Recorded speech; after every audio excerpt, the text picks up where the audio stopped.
You know that feeling when your brain feels full and heavy, like when you've been scrolling, reading, listening, switching between messages, articles, videos, and suddenly you're slow, tired, and apathetic? I think over the past year, some of us gotten used to this feeling so much that we just accept it as an inevitable part of being. And I don't know about you, but I am refusing to make this my new normal. I know I cannot go back to my teen years when I had hobbies, when I met real people in real life, and when I actually did stuff instead of watching other people do stuff on a screen. I'm thinking to myself, let's start understanding what's going on. Maybe there's a way to reduce this feeling. So fun fact, the human brain processes roughly 1 billion bits of information per second through our senses. But the processing capacity of our conscious thinking is only 10 bits per second, and that's microscopic compared to what's coming in. Our brain is constantly flooded with data streams from every window, every notification, every tap, but our conscious part, the prefrontal cortex that makes decisions about what we pay attention to, it has the bandwidth of a dial-up connection. Now, this high ratio of sensory to thought processing has always been true. Humans have always had to filter information, whether it was sounds in the forest or faces in a crowd, and people in the 19th century actually worried about overstimulation from the telegraph. But that's different now because the velocity, the accessibility, the interactivity of information has just exploded, and we're not just, reading a newspaper in the morning and catching up with a friend by phone in the afternoon. We are getting constant micro updates, global news, social feeds, notifications, chat, messages, podcast videos. Every few seconds something is coming up. My phone, my laptop, my watch, they're all little portals demanding micro decisions from me. Reply or ignore, read or skip. And each of these micro decisions taxes the prefrontal cortex. Without doing anything of real value, we are making hundreds, sometimes thousands of tiny choices. So when we say we are overwhelmed, it's not just a feeling, it's literally the brain's attentional circuits getting fatigued. So what are the symptoms of all this information overload?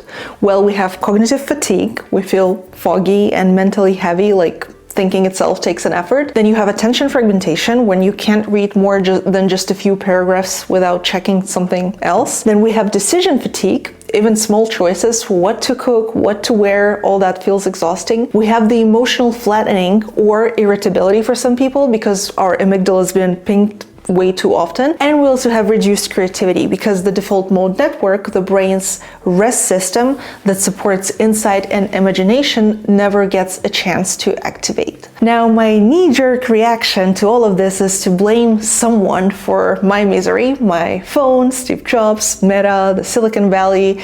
Just blame them for how I feel. But I also know that the problem isn't information. I'm actually grateful to have access to all this information and opportunity that it brings, but the problem is my unfiltered, uninterrupted intake of it. It's the fact that I'm often feeding my brain from the fire hose instead of the cup. And just like I don't live on a diet of Doritos and M&Ms and Pop-Tarts, I think likewise I need to develop a bit of a hygiene around technology use. Just because something is out there doesn't mean I have to, consume it all the times in haphazard ways. So here are 4 rules that I have identified for myself. Number 1, planning quiet time to restore my brain. And this strategy comes from this attention restoration theory, where the idea is that we can restore our brain attentional networks by switching to what they call soft fascination. That's the kind of attention you use when you walk in nature, or you listen to ambient music, or you watch the clouds move. So when our mind drifts without any demands. And since I myself stopped using the smartphone, I got at least 2 30 minutes blank periods of blank time. I used to fill up my bus ride with something productive, like flipping through my German flashcards, or replying to emails, or reading a book. But now most of the time I just stare out of the window and do nothing, and it was really hard at first, and I felt restless. But I noticed that over time somehow I feel calmer as a result of this slow stimulation moments. Number 2 is context control. I don't know if it needs to be said in 2025, but you don't use your phone in bed if you want to be able to relax in it. You don't scroll social media at your desk if you want to be able to focus here. But then I think there are contexts within single devices. Honestly, I think that's why the smartphone is so problematic for many of us, because precisely because of this lack of mental context boundaries. Smartphones disrupt this system because they collapse every context into a single device. In one moment you are working, the next you're shopping, then you're texting, doom scrolling, trying to unwind, and our brain receives constant conflicting cues. There are no clear boundaries, and our attention becomes fragmented, and the stress, goes up, and the brain struggles to determine what mode it should be in. And I think the iPhone feels overwhelming, not because of any one feature, but because it's a portal to every possible demand on our attention, and they're all competing for it simultaneously. And I remember the time when I really celebrated this huge technological advancement, like I can do anything on my phone, and I'm not so sure it's a good idea anymore. It's like all the rooms in my mind became noisy and overcrowded, and I personally don't see currently a solution to it except to really minimize the phone's use, which I've personally done in the past for a month.